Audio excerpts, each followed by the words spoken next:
내 성격의 재발견. 시간이 지날수록 내 성격에 내가 배신당하는 느낌이 든다. 낯가리지 않고 처음 본 사람들과도 스스럼 없이 대화하고 밖으로 나다니는 걸 좋아하는 사람이라고 생각했는데 아니다. 내 SNS를 본 사람들에게는 늘 즐기고 사는 사람 같다는 말도 듣지만 그건 딱 그렇게 보일 때만 사진을 찍어서 올리기 때문이다. 나머지 시간은 혼자 방구석에 처박혀 있다. 다만 티내지 않으려고 애쓸 뿐 나는 쉽게 부끄러움을 타고 겁이 많고 자주 불안해하고 사람 사이에서 스트레스를 많이 받는다. 질투도 많고 소심하고 솔직하지도 못하다. 하지만 실제 내 성격을 드러내면 일과 인간관계 모두 엉망이 될 것 같아 적당히 숨기고 사는 것뿐이다. 숨기고 살아온 기간이 길어지다 보니 가끔은 그 성격이 진짜 내 성격처럼 느껴질 때도 있다. 나조차 나를 속이며 사는 셈이다. 가끔 이런 생각이 든다. 내가 알고 있는 내가 진짜 나일까? 나는 나를 제대로 알고는 있을까? 나는 대체 어떤 사람일까?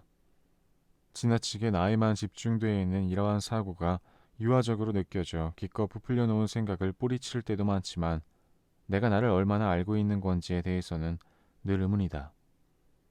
그럴 때는 나에 대한 주변 사람들의 평가를 들어보라는 말도 있지만 그건 역시 정확할 것 같지 않다. 나는 누군가에게는 잘해주기만 하고 누군가에게는 신경질만 내는 등 일관성이 없기 때문이다. 하지만 나만 이런 게 아니다. 난 일기도 고쳐. 며칠 전 친구들하고 만난 자리에서 한 친구가 이런 말을 했다. 그게 무슨 말이냐고 물었더니 다른 한 친구가 그것도 모르냐는 듯 낯선 표정을 지었다.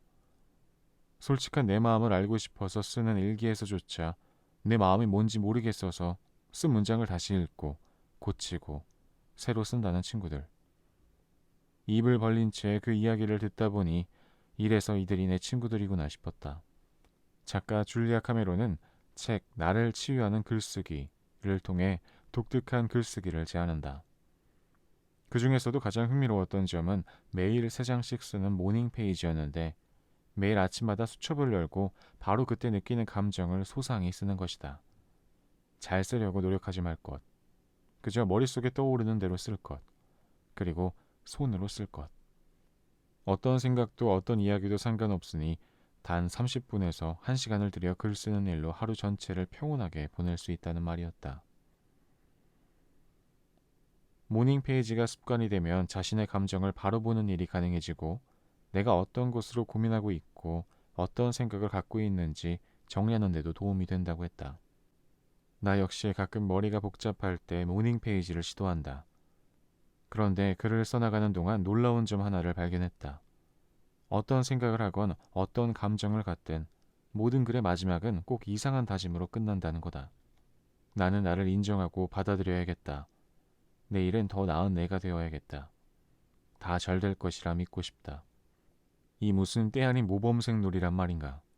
분명 마음이 답답해서 써내려가기 시작했는데 마치 누군가가 그 글을 읽기라도 하는 양 훈훈한 결말로 마무리하려는 강박이 느껴져서 스스로도 황당했다.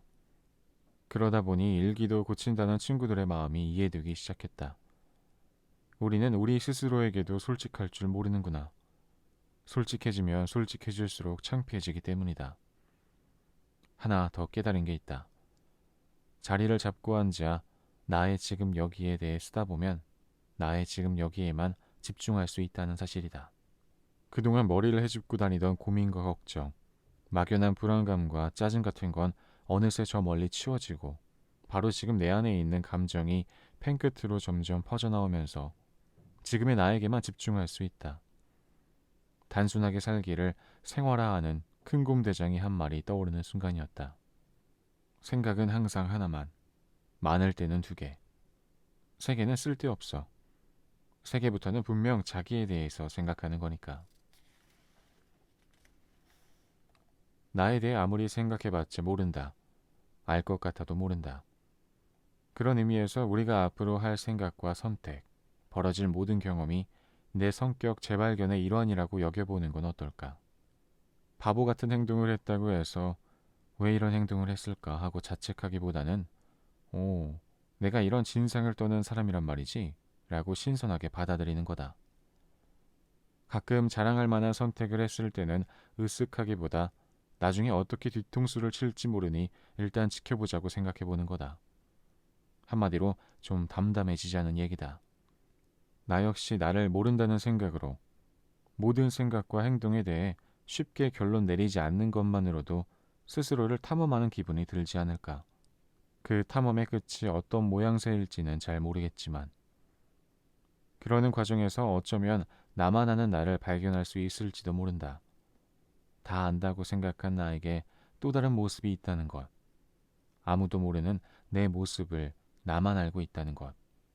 어쩐지 신기하고 짜릿하지 않나?